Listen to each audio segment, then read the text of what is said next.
Good morning. Good morning. Again to all the fathers.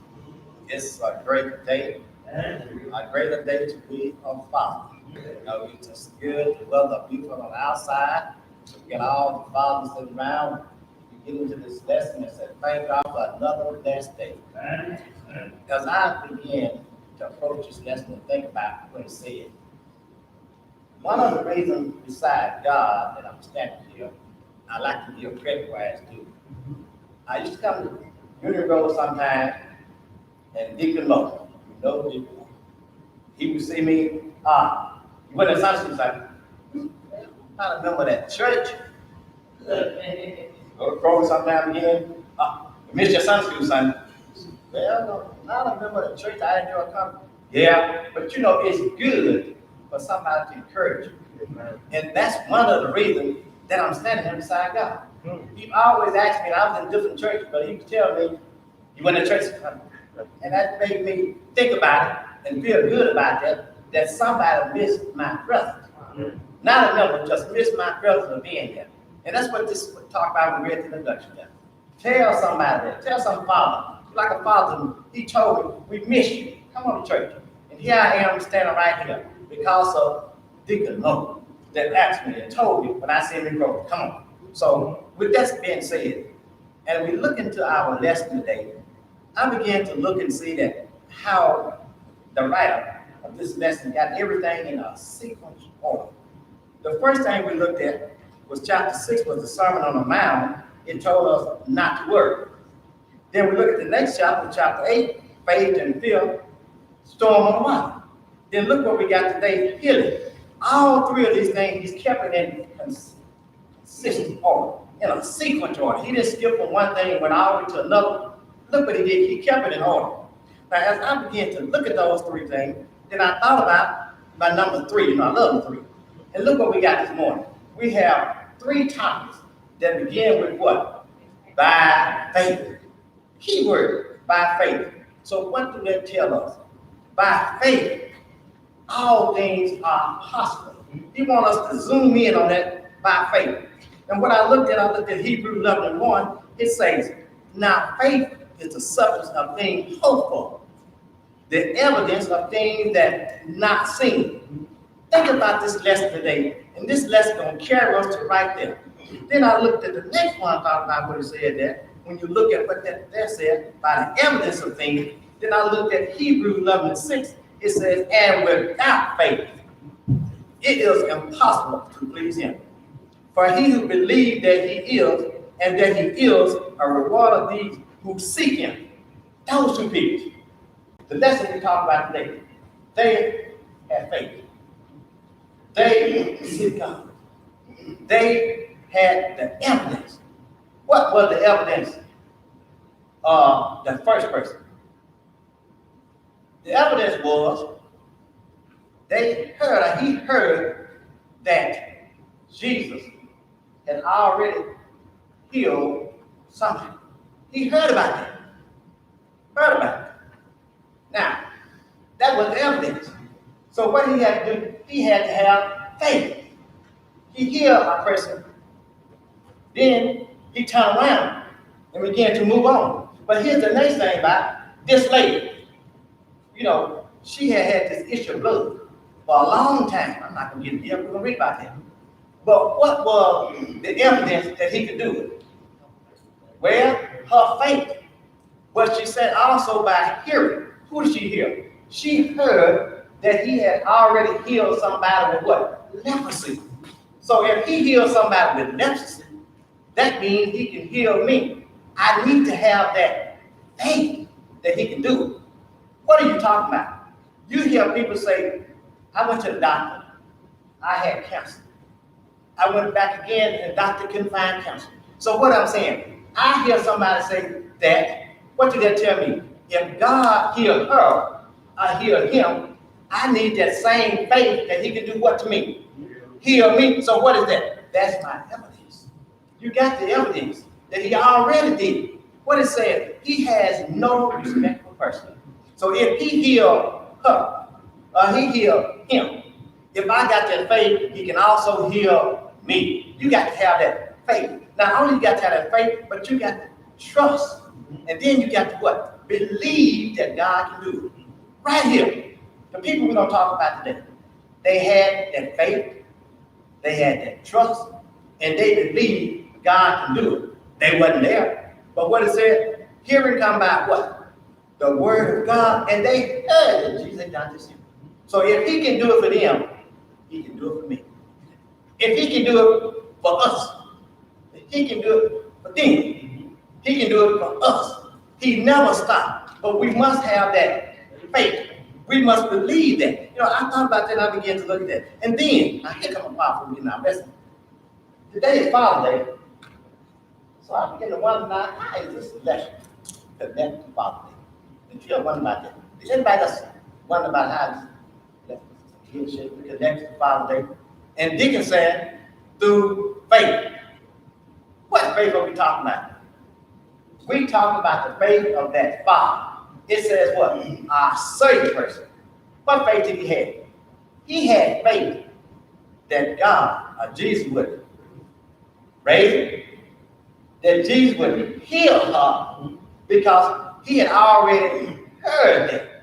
How do we know? Come by hearing. Faith come by hearing. Now here's one for you. It says all we need is a little faith. Am I right about it? Let's see your faith. This morning, you came in the church, and what did you do? You said right now. How many of you look behind you, see what that bench gonna hold? Did you see that? Was there a termite that ate that bench up? What did you have? You had faith that that bench was gonna hold you. This is the faith we're talking about. All you need is a little faith. We have more faith in the bench than we have in who? We have in God. You see what I'm talking about? That's the faith. He said all we need is just a little bit of faith. So we got to have that little faith. What faith? When we came here, we didn't look and see the ceiling gonna fall. We knew the ceiling gonna be there. But do you have the same faith in God? First thing you do, the doctor tell you you're gonna die. What's the first thing you begin to do? You only have 5 days to live. You begin to pray, he said. Where's your faith? If you got faith, the doctor said 5 days, you can be like Hezekiah. What he gave you? 15 more years. You got to have what? Faith. And you got to believe that God will do exactly what he said do. Am I right about that? Now, as we look into this topic, you know, I had to throw that out about us, that we're looking at this Father's Day, and then it's right there in front of us. When we look at the first topic we have, and then it says, the subject give us a healing church. We have gave you the healing church. How do you get that healing church? You get the healing church from God. Some folks say, I need that Midas church. I don't need the Midas church. I need that church from God, because the Midas church comes from a man. I need God's church. Is that right there? Okay, I must be all right now. We don't need that Midas church. We need that healing church. You only get that through God. I see it's wrong like this. So here we go. The first thing we got, we begin to look at it here. Our first topic says, by faith, go to who? Who do you go to? You go to Jesus. Now, as I begin to look at that, before we get into verse 18, you know, that's a little stuff that goes before verse 18. What I saw about verse 18 was that last week we saw Jesus and got on the boat, went to the other side, and now he's beginning to get off the boat. He made it to the other side. But when he got off the boat, who was the first somebody that Jesus ran up on? He ran up on Sam. What are you talking about? He ran up on that man with the demons in it. When they got off that boat, this demon-possessed man. So that made me think about it. When Jesus was on the mountain, who was the first somebody came out to Jesus? Satan.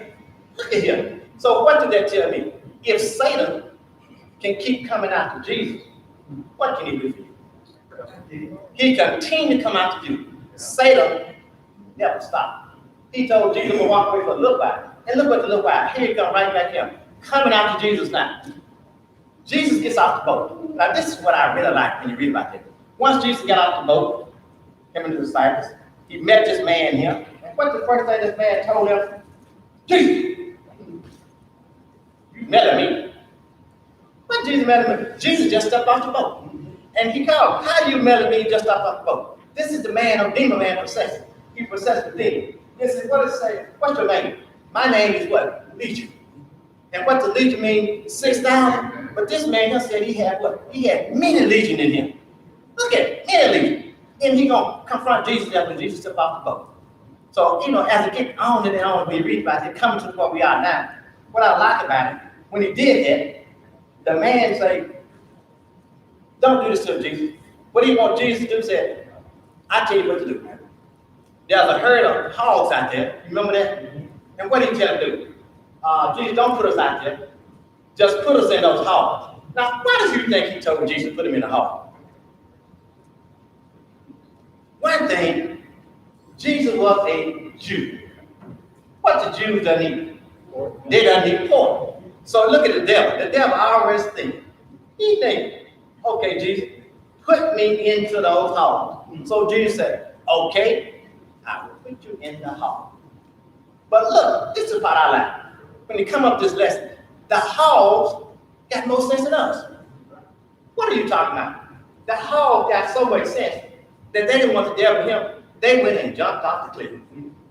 Now, isn't that something? A hog went and jumped off the cliff. What do? We carry the devil with us. Day in, day out. Day in, day out. Even the hogs got more sense than us. Think about it. They went and jumped off the cliff. A hog. But that's not the end of the story.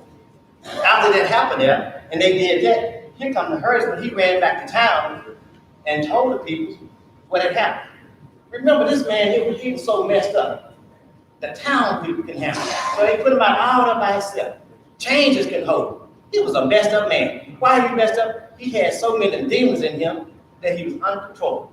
So when this man told what happened, the town people, they all been happy. When you been happy, this man would keep up all their ruckus there, but they weren't happy. Now, why do you think the town people weren't happy? Well, I have to tell you. The reason they weren't happy, because coming up the fall, they weren't going to have any pork chop. Coming up the fall, they weren't going to have any ham. Coming up the fall, they weren't going to have any bacon. Ain't like that. Coming up the fall, they weren't going to have any chilies. Now, what happened? All their chilies is gone. All their liver is gone. All their pigtail is gone. All their homemade sauce is gone. So now they mad at who? They mad at Jesus. So what did they say when Jesus walked on? They told him, we don't want you here, Jesus. You go back where you come from. He just got there. So now Jesus got to go back where he come from. So he said, let's go back to my hometown. When he went back to his hometown, this is what happened. Read it.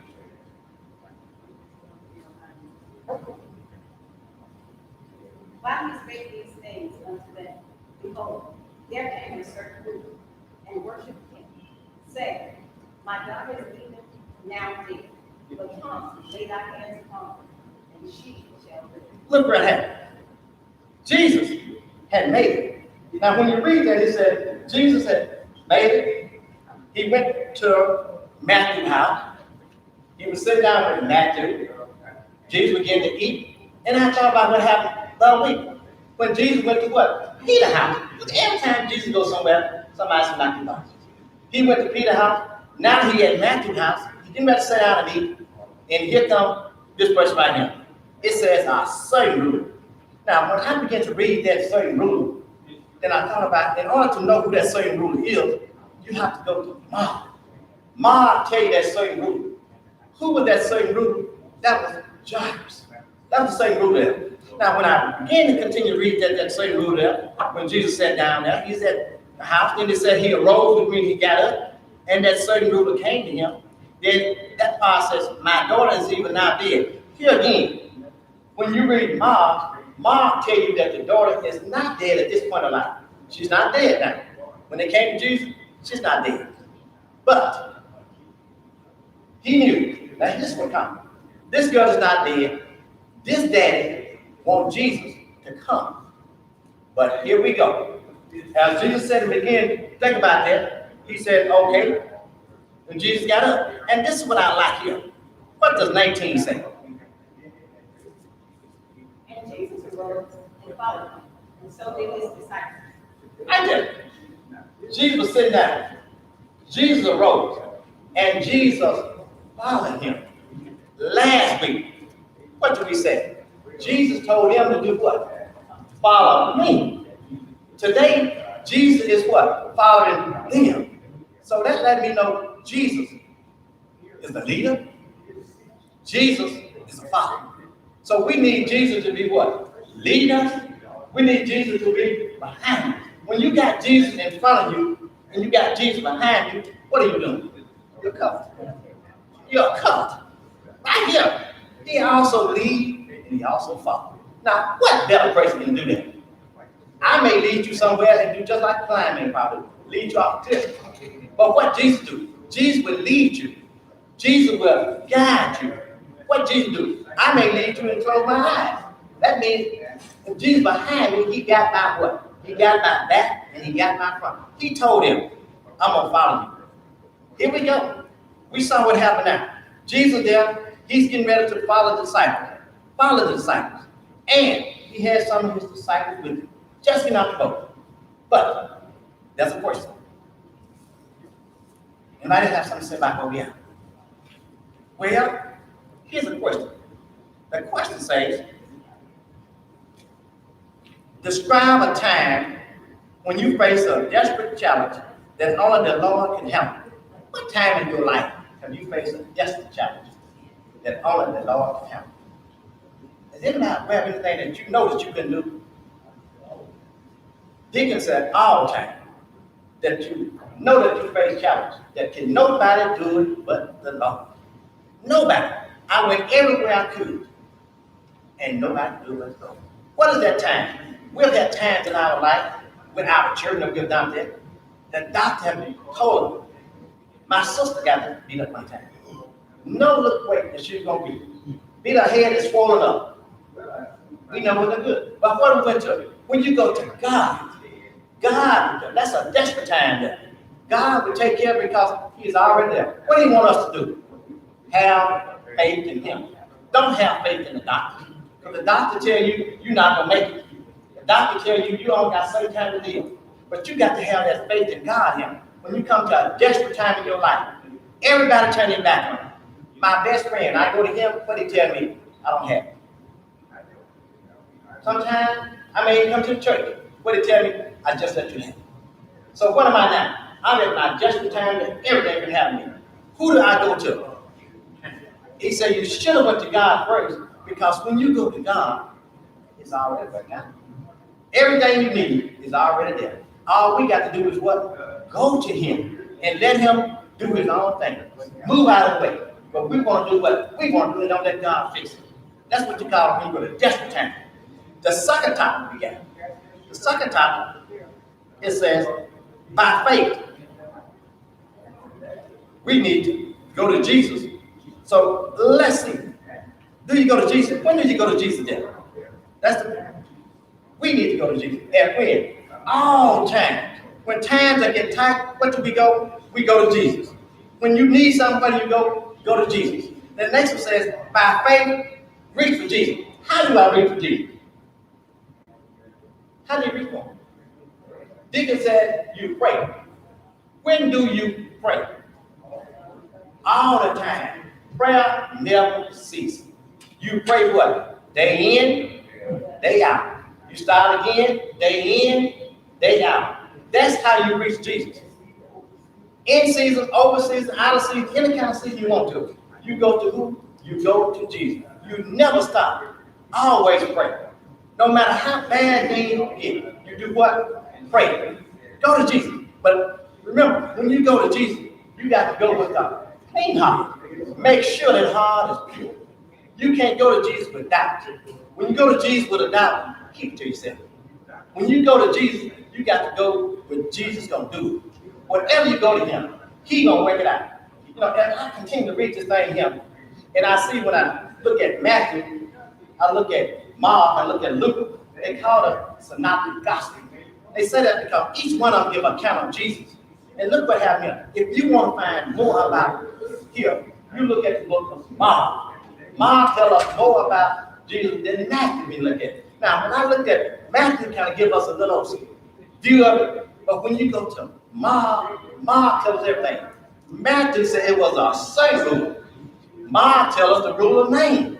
Job. So you have to read all of them. I like when they give us all three books. Now, as we look at him when it says, by faith, we read from Jesus, let's see how we're going to read from Jesus. All right, read. And behold, a woman which was deceived with the issue of blood 12 years came behind him and touched the hem of his garment. Well, this woman had an issue of blood for how long? 12 years. 12 long years she had an issue of blood. And then it said she came behind him and touched him. And you don't thought about this. Here's Jesus walking along. And she came behind him and touched him. Do you think somebody else touched you before that woman? Don't think so. Didn't say it. It didn't say it. Well, it didn't say it. But think about it. If Jesus walked along, somebody touched him. But what was the catch there? The catch was they touched Jesus, but they didn't have faith. They touched him because all these people didn't want to do, they just want to be healed. They didn't care about anything about Jesus. But this woman, she had a certain touch that Jesus recognized. What happened said some of the power of Jesus went into this woman because she had that faith that Jesus was going to make her well. Why do you know that? Because she had evidence that he already healed this man with leprosy. So if I could just get to Jesus and touch the hem of his garment. Now, when you look at the hem of his garment, that doesn't mean down there. It says he has some tassels on him. I think those kings that had 4 tassels on them, a tassel, that's what she was talking about. She just wanted to touch just a tassel to make her way. So what did that woman have? That woman had faith. That woman had the evidence that Jesus had already did this. So if he did for her, or he did for him, what happened? If I got that faith, he's going to do it for me too. So this woman had that faith. All she want to do is just touch it. You know, just one touch. Now remember, she didn't do like the rest of them. She didn't send for Jesus. She didn't go to Jesus. She just said, once he passed through, I just want to do what? Touch it. Just one little touch. What is that? Just one touch from Jesus will make everything all right. Here's an example. All she want to do is just touch him. Just touch him and done. Deacon says she spent all her money. We're going to get to that, Deacon. I like it. She spent all the money. We're going to come to that. But Deacon on bow. I like when you're on bow. That just makes me feel so good. But here we go. What's the next one saying? 12 years. For she said within herself, if I may but touch his garment, I shall be whole. What's that? That's faith. She said to herself. She didn't tell nobody. She said to herself. So who was reading her heart? Jesus was reading her heart. Because she had that faith. She had the faith that if I could just what? If I could just touch him, I'll be made well. Not only if I just touch him there, she believed this would happen. And now, Deacon just gave me this fire right here. What would the part? The next one say? 22. But Jesus turned him about, and when he saw her, he said, God, fill with hope. Thy faith has made thee whole. And the woman was made whole from that hour. Look back there. When she touched him, and Jesus was walking on, and realized that somebody touched her, because some of the power never went to the woman. He told her, "Daughter, your faith has made you whole." But when you read about that, it's more to that story than that. Mark gives us a better example there. What happened? Mark said, once Jesus did that, and she told her that, the next thing this woman here, she confessed. What did she confess to? She confessed that for 12 long years, Jesus, I have ran from doctor to doctor. I have ran to Mother Ruth. I have ran to Sister Rudolph. I have ran all over the world trying to get well. But what happened? I came to who? I tried Jesus. All you got to do is what? Try Jesus. Try Jesus. Keep him in your heart. And that's what she confessed to. She said, I've gone everywhere, but only you can make me whole. And what he said, by your what? By your faith. That you made what? Oh. By my faith, I made whole. When you are sick, by your faith, God can do the same thing to you. But what you got to have? You got to have what? Faith. With that faith, you got to what? Believe. This woman had it. She had that faith in Jesus. She wasn't there when he did that, but she had that faith that Jesus, if I can just get to Jesus, if I can just touch him his garment, I'm going to be made whole. When you go out and you have a problem in your life, where do you need to go? You need to go to Jesus and go to him in what? In faith. If he did it for the people over there, would you do it for the people over here? He'd do the same. He said, I'm the same what? Yesterday, today, and forevermore. So if he's the same, and I believe that, why shouldn't I trust him? You got to that song we just said, trust in who? Trust in the Lord. When you trust in Jesus and turn everything over to Jesus, what are you going to do? I like that song said, he would work it out. Jesus would work it out. Look what it worked out for this woman. She had nothing left. When you get down to your last, where do you go? You go to Jesus. But before we go, get to our last, we should already be where? With Jesus. So, but when you get to your last and know where to go, every door that closes in your face, you still can go to Jesus. He's still there. He never, he's there. What the song said, he is there when? All the time. All is an inclusive word. That means all the time. It's no other thing. All the time. It's no part time. He is there all the time, and that's what this woman did. He trusted him because she felt that Jesus did. And he did. What's that, D? Like they said, if you pray, don't worry. If you worry, don't worry. Don't pray. That's as simple as can be. Why should I pray if I'm worried about what's going to happen? If I pray and turn it over to Jesus, Jesus is going to work it out. So my job is to pray and leave it alone. When I bring it to this altar, I need to what? Leave it here. I don't need to take it back with me because it's no good. Take it right here. That's all. This woman, she brought her father to Jesus. She got through the crowd. She touched Jesus. And look what happened. He said through her faith, she was made whole. What more can you say about this, Father? Right? Have a little faith. Anybody? I guess everybody got faith today. I like it. We got this faith. So, if you don't have a question, here's one for you. It says, share time when you went to extreme length to get closer to Jesus. How did it make you feel? What was the outcome? Is any time in your life that you went to Jesus, anytime, did you get some kind of problem that you couldn't solve in your life? Whatever the problem may be. It might have been your wife, might have been your husband, might have been your church, might have been your job. When you got to your last, who you go to? You go to Jesus. He is always there. That's what they say. Anytime in your life when you felt so low that you couldn't get more lower, you go to who? Go to Jesus. All I got to do is not pray and have just a little faith. How much faith you need? The size of a grain of mustard. That's all you need. That's the kind of faith you need. We need the faith that you have in the benches. You have a lot of faith in the benches. So we need that kind of faith to have in Jesus. Just a little faith. He told the people last week, they had just a little faith. They had some faith, they had just a little faith. Because they knew that who to go to. Who they went to that boat? They woke him up. They woke Jesus up. So what did they have? They had faith. They had faith that Jesus was going to calm the storm. So don't we have storms in our life? All the time. So all we need to do is go to Jesus so he can calm our storm. Wake him up. Now here we go. Anybody? Wow. Well, here's the third part. The third part says, by faith, look at that word, trust in Jesus. So that tells me, if I don't have the trust, I don't have faith. If I don't have that, I don't believe. You need to have it all. I need to trust him. I need to have faith in him. And I need to believe that he's going to do what he said. This lady, she had it all. This man, now we get back to this man.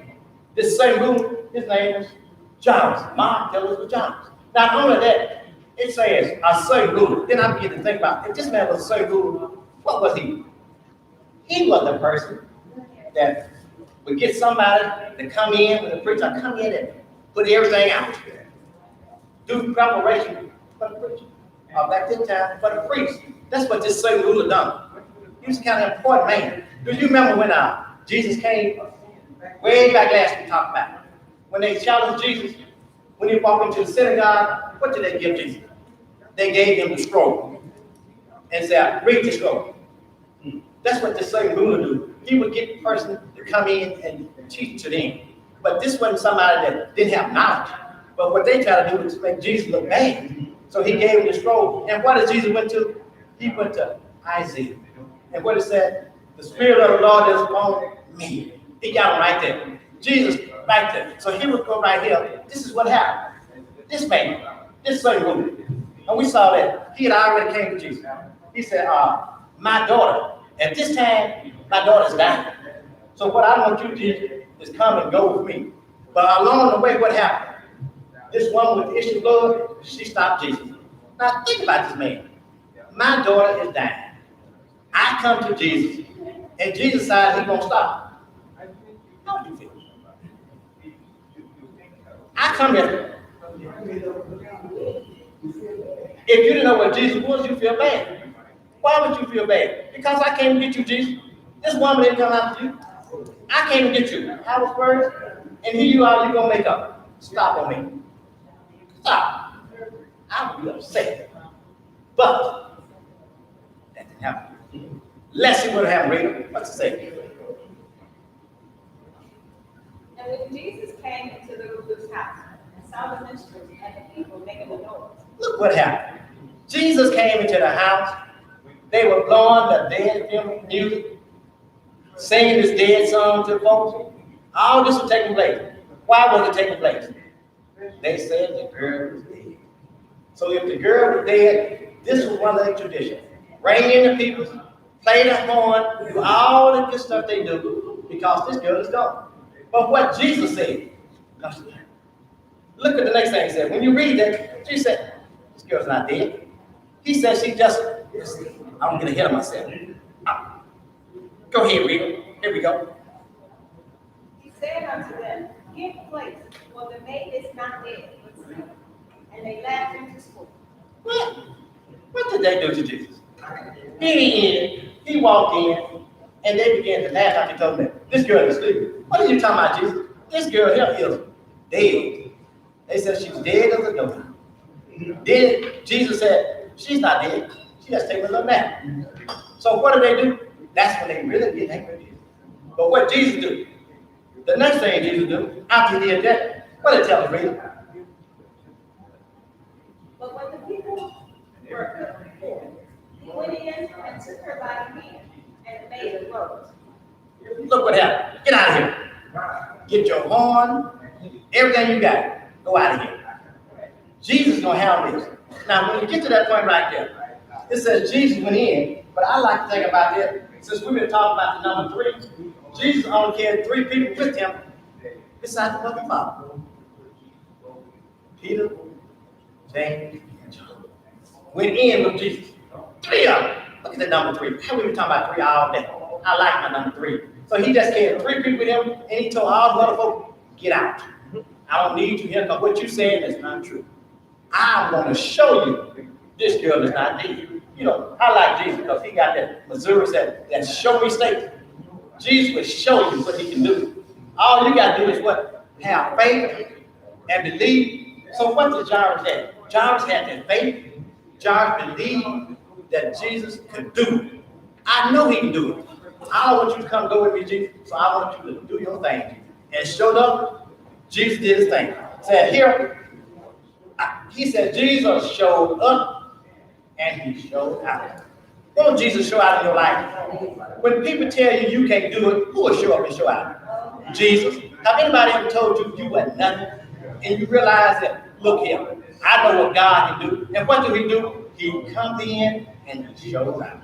You know, that's the kind of God that we serve. I don't know about you, but that's the God I serve. When he says he's coming, he's coming. He may not be on time, but he's always, what that song said, He's always there. Look what happened. And when he come in, he does his thing. He cleansed the house with him. Now, what the next one tell us, please? And the fame hereof went abroad into all that land. Now, what happened at the fame? The word got out. Jesus had done it again. He already did it before. Now, here he is back in his hometown doing it again. What did he do? He brought that girl, dead girl, back to life. Remember what he did for that centurion soldier? That son? What happened? He told Jesus, I don't want you to go. I just want you to do what? Speak the word. But look here. Jesus here, he didn't do that. Say he grabbed the girl by the hand. And what happened? She got up, and there you go. Look who's standing by Jesus. Where were them folks with the horn? Down down the street somewhere. And what happened? When they heard about it, the fame went on. Look at my God, and look at your God, what he can do. All you got to do is just what? Trust him. All you got to do is believe, and all you got to do is have just what? A little faith. Then he going to do exactly what he said. And did he do it? Won't he do it? That's good enough for me. And here's the question. Anybody else got something to say about how good our God is? Wait. There's a question for you all. It says,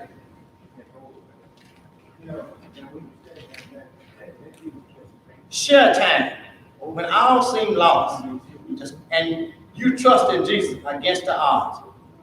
What is the greatest challenge of persevering in faith while you are surrounded by other doubts? What is that? Have you had something like that? Others have told you, we just said, Ms. Tracy.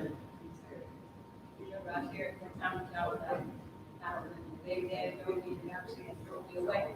And it took me back to the place where my first love. I loved him. I always had since I was a child. And because I depended on him as the line of the household, he would say things that I lived wrong in the first place because we lived together and we were not married. And so God made a provision for me to do everything, even with the children. I mean, the grades got better, they were all at peace, and things were doing what they're supposed to do. And I mean, God gave me a plan that said, now I'm taking you forward to where you need to go. And trust me, if I had known what I know now, I would have known a long time ago. You see? But what is it? We don't know. But who knows? God knows. All we got to do is follow him. What is that? Follow him. Let him be in front of you. Let him be behind you. Let you be in the middle. And what then? You are covered. When you covered by Jesus, you're well covered. You may be covered by me, and I could fall asleep somewhere. I could trip over. But when you covered by Jesus, you are well covered. Because we said last week, he never sleeps nor slumber. So he's there all the time. I like it. Anybody else want to share anything with us? I like sharing something. Come on, Dick.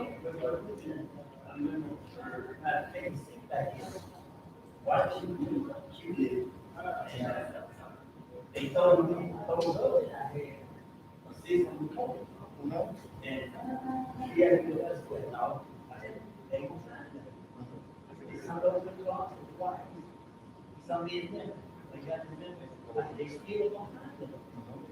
That's because God's favor is the island. And I didn't have. So what did you have, Dick? Favor. You had faith. Look at that. What are we talking about this morning? We're talking about faith. He had faith that they would find nothing in him. I like that, Dick. Now, since nobody have something to say, I think I'll leave you with, no, what you expect, it's not going to be there. I'm going to leave you with this here. It says, a father is someone who believes that by donating his sperm for your creation, he has done his day in life. A dad is someone who gets up every day, does whatever he can to put a roof over your head, clothes on your back, and food on your table. He teaches the value of hard work, not because he's looking for help more in the long, but because he realized his job is to make his children productive citizens. And to do that, he can't always be his child friend. So men, what are you? Are you a father? Are you a dad? Are you both? I'm both. I am both. If you are a father, you need to be both. Don't pick out one. You need to be both. That's our job. So I just want to leave that with our men And I believe that you got a husband. Think about that.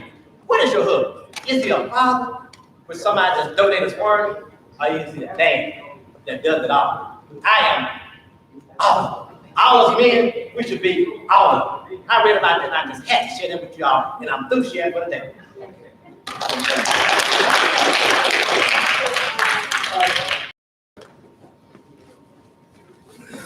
Now you know